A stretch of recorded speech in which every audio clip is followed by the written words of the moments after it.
नमस्कार, मैं हूं कुमार अनिल। केंद्र की एनडीए सरकार का बजट आ गया है और बिहार को क्या मिला क्या नहीं मिला ये आप जान चुके हैं। इस वीडियो में मैं कुछ नई बात करने वाला हूं। नई बात ये है कि इस बजट से ही तेजस्वी यादव को 2025 के चुनाव का अपना मुद्दा मिल गया है। उनको अब नारा विकसित करना है, नैरेटिव विकसित करना है, लेकिन मुद्दा मिल गया है। कैसे, इसी पर मैं बात करूंगा। दरअसल देखिए, बिहार के लिए जो बजट में प्रावधान किया गया तो वो एक दो तीन सड़कें हैं, जिसमें एक प्रमुख सड़क है पटना से पूर्णिया, एक है बक्सर से भागलपुर और वैशाली से बोधगया है। बोधगया मंदिर में एक कॉरिडोर बनेगा और डोभी में एक औद्योगिक पार्क बनेगा। बाढ़ नियंत्रण के लिए कुछ राशि दी गई है। तो यही बातें हैं मूल रूप से। तेजस्वी यादव ने वो अपना पुराना अखबारों का कतरन उन्होंने शेयर किया है कि इसमें कुछ भी नया नहीं है। जो बक्सर भागलपुर सड़क की बात की गई है वो 1.5 साल पहले ही गडकरी जी से जब तेजस्वी यादव मिले थे उप मुख्यमंत्री की हैसियत से, तभी ये स्वीकृत हो गया था। 2022 में ही इसका टेंडर निकल गया था। तो ये सब वो उन्होंने बताया है कि किस प्रकार ये पुरानी जो योजनाएं हैं उसी का रीपैकेजिंग है। और इधर एनडीए की तरफ से कहा जा रहा है कि ये बिहार का डंका बज रहा है और मुख्यमंत्री नीतीश कुमार ने कहा कि हम खुश हैं। पूरा एनडीए कह रहा है कि उम्मीद से ज़्यादा मिला। तो एक तरफ एनडीए कह रहा है कि उम्मीद से ज़्यादा मिला, डंका बज रहा है, बिहार बहुत खुश है, नीतीश कुमार खुश हैं, एक तरफ ये। और इधर तेजस्वी यादव ने कहा कि ये रूटीन आवंटन है, ये हर बजट में जैसा होता है वैसा ही आवंटन है, बिहार को विशेष पैकेज नहीं मिला। ये तो एक जनरल बात हुई। अब जो मैं बात करने जा रहा हूँ कि बिहार तेजस्वी यादव को किस प्रकार उनका मुद्दा मिल गया है। 2025 बिहार विधानसभा चुनाव के लिए मुद्दा मिल गया है। तो ऐसा था कि पिछला जो लोकसभा चुनाव हुआ उसमें तो तेजस्वी यादव का केंद्रीय नारा था नौकरी वाली सरकार। 2020 के बिहार विधानसभा चुनाव में भी उनका नारा था कि हम नौकरी सरकार में आएंगे तो 10 लाख युवाओं को नौकरी देंगे पहले हस्ताक्षर से। तो 2 बार वो चल चुका, 2020 में भी चला, 2024 में लोकसभा चुनाव में भी चला। एक नारा 2 बार चल गया, यही बहुत है, तीसरी बार तो नहीं चल सकता है। तो तेजस्वी यादव भी नए नारे की खोज में थे और उनको नया नारा मिल नहीं रहा था। कभी वो विशेष दर्जे की मांग उठा रहे थे, कभी अपराध को केंद्रीय मुद्दा बना रहे थे। तो इस तरह से वो मुद्दे की खोज कर रहे थे।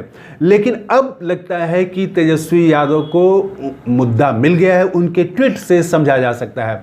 उन्होंने कल बजट के बाद जो ट्वीट किया उसमें एक खास शब्द का इस्तेमाल किया कि बिहार को जो बजट में मिला है ये रूटीन आवंटन है और बिहार को विशेष पैकेज चाहिए, विशेष दर्जा चाहिए। बिहार को एक रिवाइवल प्लान की ज़रूरत है, ये उन्होंने बात कही। इसी शब्द में तेजस्वी यादव की भविष्य की पूरी राजनीति इसी में निहित है। रिवाइवल प्लान जो उन्होंने कहा बिहार के लिए, 2025 की लड़ाई जो है इसी रिवाइवल प्लान पर ही तेजस्वी यादव लड़ने जा रहे हैं।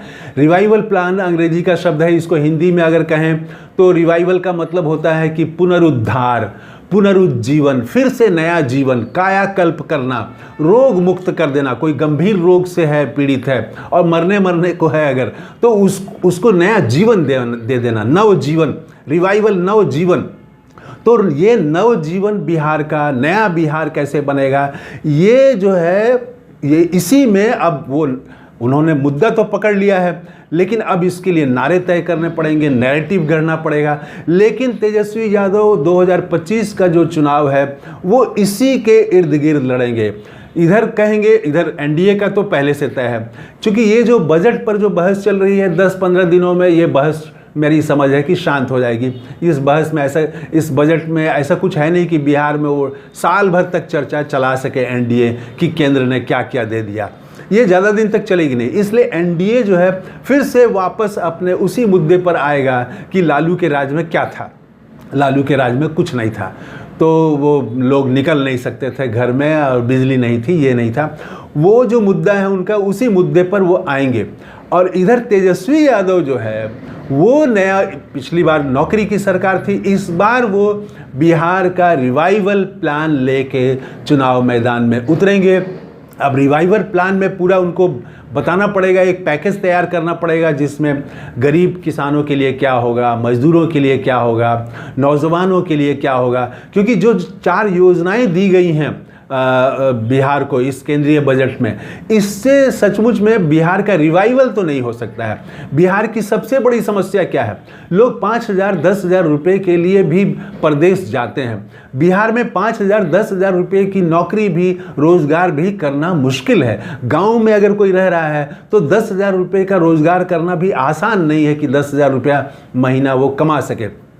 तो ये पलायन इस तरह से मजदूरों का, नौजवानों का, हर उम्र के लोगों का जो नौकरी के लिए, रोजगार के लिए होता है, ये सबसे बड़ा सवाल है बिहार का। ट्रेनों में भर भर के लोग जाते हैं लोग, ये सबसे बड़ा सवाल है। तो ये जो बजट से मिला है, तो एनडीए के नेता भले कहें कि डंका बज रहा है बिहार का, लेकिन ये समस्या का हल तो नहीं हो सकता है। तेजस्वी यादव ने इसको पॉइंट आउट किया है। इसी तरह से अच्छी पढ़ाई के लिए लोग बड़ी संख्या में दूसरे प्रदेश में जाते हैं। गुजरात से लेके मुंबई, दिल्ली में तो भरे हुए हैं बिहार के छात्र। तो उधर उत्तर पूर्व में एकदम असम और अरुणाचल तक जाके बिहार के छात्र पढ़ते हैं। तो पटना यूनिवर्सिटी को सेंट्रल यूनिवर्सिटी बनाने की मांग नीतीश कुमार खुद करते रहे हैं, वो नहीं मिला। तो खैर, तो ये जो बड़ी समस्याएं हैं कि अच्छा स्वास्थ्य सुविधा नहीं है बिहार में, वो इलाज के लिए बाहर जाना पड़ता है लोगों को, पढ़ाई के लिए बाहर जाना पड़ता है, और सबसे बढ़ के रोजगार का कोई अवसर नहीं है, जिसके चलते सबसे ज़्यादा पलायन होता है। तो ये बिहार की ये बड़ी समस्या है और इसका इलाज एनडीए के पास नहीं है। इस बजट से तो बिल्कुल ही नहीं है और पूरे एनडीए की प्लानिंग में ये नहीं कहीं दिखता है। नीतीश कुमार के पास ऐसा कोई प्लान नहीं है कि वो बिहार में रोजगार बड़े पैमाने पर पैदा कर सके। कोई प्लान नहीं है नीतीश कुमार के पास, न भाजपा के पास कोई दृष्टि नहीं है। तेजस्वी यादव ने ये बड़ी बात उठा दी है। अब उनकी रिसर्च टीम इस पर काम करेगी। वो कैसे नेताओं से भी राय विमर्श करते हैं, वो पूरा एक लगेगा, इसमें समय लगेगा। लेकिन हम समझते हैं कि 15 अगस्त से तेजस्वी यादव बिहार का जो दौरा करने वाले हैं, वो दौरा इस बार बिहार का रिवाइवल दौरा होगा। कि बिहार का रिवाइवल कैसे हो, बिहार को नया जीवन कैसे मिले, नया बिहार कैसे हो। तेजस्वी यादव का जो 15 अगस्त से उनकी यात्रा शुरू हो रही है, पूरा फोकस इसी पर होगा। और वो 15 अगस्त से जो उनकी यात्रा है, वो 2025 बिहार विधानसभा चुनाव के लिए उनकी भूमिका तैयार करेगा। इसी से नैरेटिव गढ़ा जाएगा। तो ये तेजस्वी यादव को 2025 के लिए अपने चुनाव लड़ने का मुद्दा मिल गया है। बिहार का रिवाइवल प्लान, ये इसी पर वो पूरा चुनाव अब लड़ने जा रहे हैं। तो इस वीडियो में इतना ही। कैसा लगा ये वीडियो कमेंट करके ज़रूर बताइएगा। तो थैंक यू, धन्यवाद, जय हिंद।